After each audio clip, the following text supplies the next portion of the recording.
बिस्मिल्लाहिर्रहमानिर्रहीम। नाज़रीन अस्सलाम वालेकुम। मैं हूं आपका मेज़बान साबिर शाकिर, वफाकी दारुल इस्लामाबाद से कुछ ताज़ा तरीन और अहम मालूमात के साथ आज ज़रा बाहर निकले हुए हैं जी।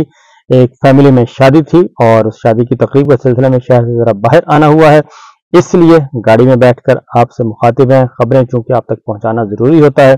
पाकिस्तान में हालात जो हैं वो काफ़ी तेज़ी से बदल रहे हैं और जैसे बारिश से पहले के आसार नजर आना शुरू हो जाते हैं, बादल आते हैं, फिर जरा थोड़ी सी घनगर्ज होती है और उसके बाद फिर बारिश बरसती है, फिर मौसम खुशगवार हो जाता है।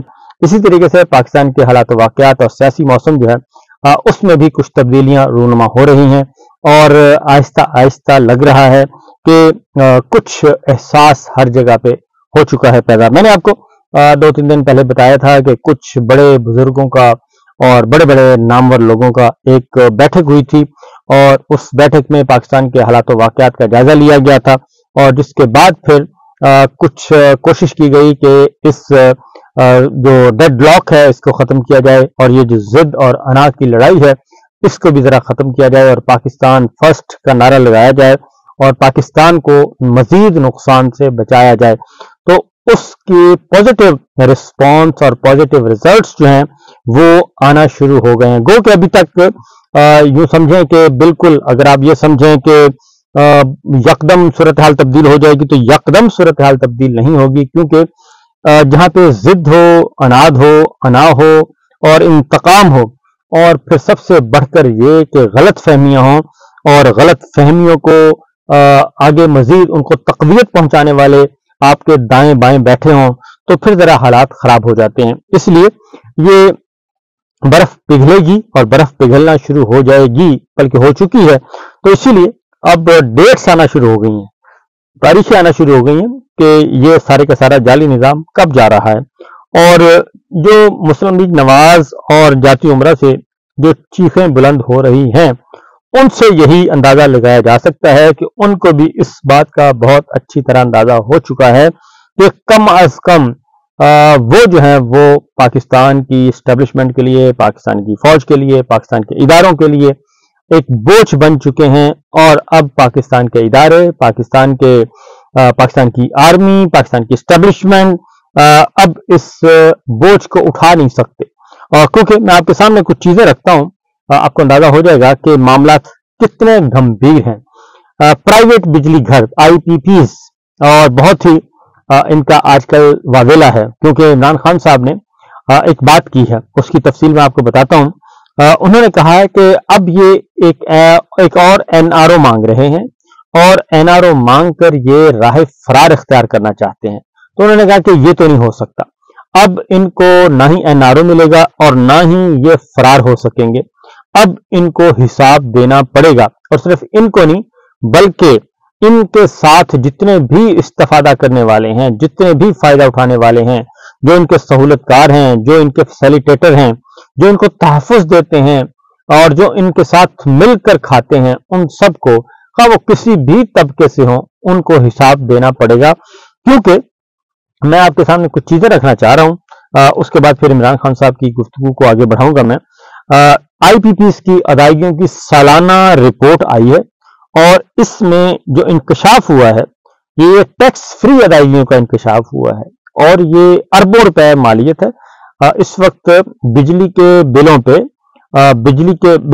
पे इतने टैक्सेस लगा दिए गए हैं कि हर शहरी जो है वो टैक्स देने पर मजबूर है, वरना वो सुकून से सो नहीं सकता। वो अपने बच्चों की तालीम पे तो खर्च कर सकता है, अपने खाने पीने पे कट लगा सकता है, लेकिन वो बिजली का बिल देने से, अगर जिस दिन उसने बिजली का बिल देने के इनकार कर दिया और तो फिर उसका घर जो है वो जहन्नुम बन जाएगा। तो इसलिए अब ये प्राइवेट बिजली घर हैं, इनको अदायगियां जो हुई हैं वो जरा हैरान कुन है। तवानाई सेक्टर का 5 बड़े पावर हाउसेस को टैक्स फ्री अदायगियों का इंकशाफ, 5 बड़े हाउसेस का जी। हब पावर किसकी है ये जरा पता कर लें, ये हुक्मरान टोले की है और हब पावर को 16% सलाहियत पर 260 अरब रुपए की अदायगी की गई है, 260 अरब रुपए की अदायगी। एंग्रो को 74 अरब रुपए की अदायगी की गई है। हबको को जरा ध्यान में रखिएगा, हबको को सबसे ज्यादा 260 अरब, और ये हबको किसका है ये भी जरा पता लगा लीजिएगा। और ये हुक्मरान टोले का है। एंग्रो को 54 अरब रुपया और 74 अरब रुपया अदायगी हुई है। लकी ग्रुप 62 अरब रुपया सालाना अदायगी हुई है, 62 अरब सालाना। और फायर को 34 अरब रुपया हुआ जी। मियां मंशा पावर हाउसेस को हुए हैं जनाब 25 अरब रुपया, 25.6 अरब रुपया, 25.5 अरब रुपया। और कंपनियों को मुआहदे के तहत सालाना अदायगी की जाती है। ये तवानाई वजारत तवानाई और बिजली बता रही है।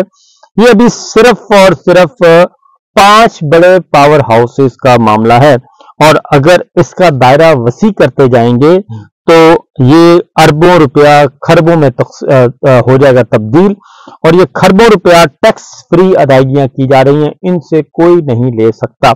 इससे पहले मैंने आपको एक बताऊं कि ये हमारी सेलुलर कंपनियां, मोबाइल फोन कंपनियां, इनके जिम्मे कोई 78 अरब रुपया है। 78 अरब रुपया इन्होंने देना है, नहीं दे रहे, और इस तरीके से मुल्क को लूट लूट कर खाया जा रहा है। तो ये तो है हालात वाकयात, इस वक्त सूरत हाल ये है। और आगे बढ़ते हैं जी। इन सारी सूरत हाल में जो इमरान खान साहब ने कुछ कहा है, उन्होंने कहा है कि जी नंबर 1 ये कि फौज और पीटीआई के दरमियान किसी किस्म का कोई लड़ाई झगड़ा नहीं है, और फौज और पीटीआई के दरमियान किसी किस्म की कोई लड़ाई नहीं है। हाँ, कुछ इंडिविजुअल्स हैं जो कि चाहते हैं, और जो कि ये चाहते हैं, एक तो पॉलिटिकल करेक्टर है, नून लीग और पीपल्स पार्टी, दोनों को फायदा है, फौज और इमरान खान और फौज और पीटीआई के दरमियान लड़ाई करवाई जाए, ताल्लुकात खराब किए जाएं, ताकि उनके लिए रास्ते हमवार होते रहें और ये लूट मार का सिलसिला चलता रहे। नंबर 1। नंबर 2, उन्होंने कहा कि फौज, मैं पहले भी दिन से कहता हूं कि फौज अवाम में से होती है, कोई बाहर से नहीं आती, और इस वक्त 90% अवाम जो है वो पाकिस्तान तहरीक इंसाफ के साथ है, और इसका मतलब बड़ा वाज़ेह है कि फौज भी पाकिस्तान तहरीक इंसाफ के साथ है। और ये उन्होंने बड़ा सादा सी बात है, क्योंकि जितने भी कंटोनमेंट बोर्ड्स हैं, कंटोनमेंट एरियाज हैं, कैंट एरियाज हैं, डीएचएज हैं, जो अस्करी इलाके हैं और अस्करी फैमिलीज हैं, वो सब के सब उन्होंने पीटीआई को वोट दिया, और अभी भी वो पीटीआई को पसंद करते हैं, इसलिए इसमें अब कोई शक नहीं है। लिहाजा उन्होंने कहा कि असल में उन्होंने कहा कि ये सारे के सारे लोग जो हैं ये चाहते ही हैं कि इनको कोई एक एनआरओ और मिल जाए, और एनआरओ मिल के ये दोबारा से चले जाएं। और एक बात, दूसरी बात उन्होंने कहा कि अब ये तो नहीं हो सकता, नहीं इनको एक और एनआरओ नहीं मिलेगा, पहले बहुत गलती हो गई, अब दोबारा ये गलती नहीं होगी। नंबर 1। नंबर 2, उन्होंने कहा कि ये सिर्फ और सिर्फ इमरान खान कहते हैं इनको सिर्फ एक तस्वीर की जरूरत है, कि इमरान खान या पाकिस्तान तहरीक इंसाफ जो है वो सिर्फ इनके साथ आके बैठ जाएं एक दफा, और आके बैठ जाएं, ये फोटो सेशन करें, टीवी पे फुटेजेस बनवाएं और वो चलाएं, और उसके बाद कहेंगे देखें जी हमारा जो जाली मैंडेट है वो तस्लीम कर लिया गया है। कल तक ये कहते थे कि ये जाली हैं, अब ये उन्हीं से बैठ के मुज़ाकरात कर रहे हैं, लिहाजा ये मुमकिन नहीं है। इमरान खान साहब ने वाज़ेह तौर पर ये मैसेज कन्वे किया है कि उन्हें कोई शक नहीं है कि इस वक्त जो अमूरे ममलकत हैं वो मिलिट्री एस्टैब्लिशमेंट के पास है, मिलिट्री लीडरशिप के पास है।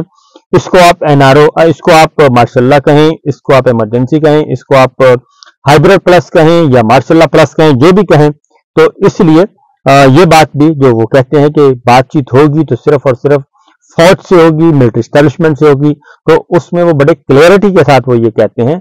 उन्होंने कहा कि इसमें कोई शक नहीं है, लिहाजा जो खुद ही मुलाजिम हों और जो खुद ही बूट पॉलिश कर रहे हों और जो खुद कुछ देने की पोजीशन में नहीं है और जाली निजाम के तहत एक जाली मैंडेट के जरिए बैठे हैं, तो उनसे क्या बातचीत होनी है। वो तो इस वक्त उनकी तो हालत, उन्होंने कहा कि काबिल रहम है उनकी हालत, कि उन्होंने सब कुछ अपना लुटा दिया, अपनी इज्जत लुटा दी सिर्फ दौलत की खातिर, और सब कुछ लुटा के एक जाली मैंडेट के जरिए वो इख्तिदार पर मुसल्लत हैं। लिहाजा उन्होंने कहा कि ये नहीं हो सकता, एनआरओ नहीं होगा, और अगर मुल्क को आगे लेकर जाना है तो फिर तमाम स्टेक होल्डर्स को और एक जगह पे बैठकर और मुल्क को निकालना होगा, और पाकिस्तान के अवाम के बरक्स नहीं जा सकते, और जो पाकिस्तान तहरीक इंसाफ का मैंडेट है वो वापस देना पड़ेगा, और इसके अलावा कुछ नहीं है। और अगर सख्त फैसले करने हैं तो वो भी पॉपुलर लीडर ही कर सकता है, जो ऑलरेडी चोर हो, लुटेरा, वो नहीं कर सकता। इसके बाद जी एक और खबर जो है वो ہے قاضی صاحب سے متعلق، قاضی فائز عیسیٰ صاحب۔ ان کے بارے میں آپ جتنا بھی غلط سوچ سکتے ہیں، میرا خیال ہے وہ کمی ہے۔ آپ کو معلوم ہے کہ بہت ساری چیزیں ان کے بارے میں موجود ہیں۔ ایک تو وہ پاکستان تحریک انصاف، عمران خان، یہ تو ہے ہی ہے۔ پھر بنیادی انسانی حقوق کی پامالی ہو رہی ہے، ان کو کوئی مسئلہ نہیں ہے۔ اور پاکستان میں جعلی الیکشن ہو گئے، ان کو کوئی مسئلہ نہیں ہے۔ جعلی الیکشن کا وہ حصہ بن گئے، ان کو کوئی مسئلہ نہیں ہے۔ الزامات لگ گئے، ان کی تحقیقات ہونی تھی، تحقیقات نہیں کروائے، ان کے لیے کوئی مسئلہ نہیں ہے۔ شہید ارشد شریف کا قتل، اور یہ ایک ایسا اندھوناک واقعہ ہے کہ اس میں ہر پاکستانی جو ہے وہ اس کا دل جو ہے وہ دکھی ہے۔ لیکن شہید ارشد شریف کا کیس جو ہے انہوں نے پورے 10 مہینے نہیں لگایا، 10 مہینے پورے نہیں لگایا، اور 10 مہینے کے بعد لگایا بھی تو انہوں نے غلط طریقے سے لگایا، اور رجسٹرار کو کہہ کے انہوں نے کہا کہ یہ لگا دیں۔ جسٹس منصور علی شاہ صاحب کے سامنے لگا دیا گیا وہ کیس، اور ساتھ نعیم اختر افغان صاحب اور جسٹس شاہد بلال حسن ان کے ساتھ بیٹھ کے، اور جسٹس منصور علی شاہ صاحب نے بالکل صحیح پوائنٹ آؤٹ کیا کہ پہلے یہ لارجر بینچ سن رہا تھا کیس، تو یہ لارجر بینچ کے پاس جانا چاہیے تھا، نمبر 1۔ نمبر 2، یہ کیس جانا چاہیے تھا ججز کمیٹی کے پاس، ججز کمیٹی ڈیسائیڈ کرتی اور وہ بینچ تشکیل دیتی، تو یہ ججز کمیٹی کے پاس بھی نہیں گیا، تو انہوں نے کہا شاید غلطی سے یہ ہمارے پاس آ گیا ہے، تو انہوں نے بہت شرم و حیا کی اوپن کورٹ میں کہ یہ غلطی سے آ گیا، حالانکہ وہ جانتے تھے کہ یہ باقاعدہ طور پہ ایک سازشی پلان کے تحت آیا ہے، اور اس کا مقصد یہ تھا کہ جسٹس منصور علی شاہ صاحب مستقبل کے چیف جسٹس ہیں، تو ان کو مشکل میں ڈالا جائے۔ وہ کسی بھی صورت میں ایسی مسئلہ نہیں ہے کہ وہ مشکل کیس نہیں سنتے، وہ سنتے ہیں۔ تو اب پھر دوبارہ ججز کمیٹی کو انہوں نے ریفر کیا، اور انہوں نے کہا کہ ججز کمیٹی ڈیسائیڈ کرے، یہ لارجر بینچ کے پاس جانا چاہیے۔ تو ججز کمیٹی کا کل اجلاس ہوا، اس میں جو پریکٹس اینڈ پروسیجر کمیٹی جو ہے اس میں یہ ہوا، اور اس کے بعد پھر شہید ارشد شریف از خود قتل کیس جو ہے اس میں زیر بحث آیا، اور اس میں جسٹس منصور علی شاہ صاحب نے جسٹس منیب اختر صاحب نے کہا کہ یہ لارجر بینچ کے پاس جانا چاہیے کیس، اور جو چیف جسٹس قاضی فائز عیسیٰ صاحب کہتے ہیں کہ نہیں جی، یہ اسی بینچ کو جانا چاہیے، یعنی کہ 3 ممبرز بینچ کو جانا چاہیے، اس کے علاوہ کسی کے پاس نہیں جانا چاہیے۔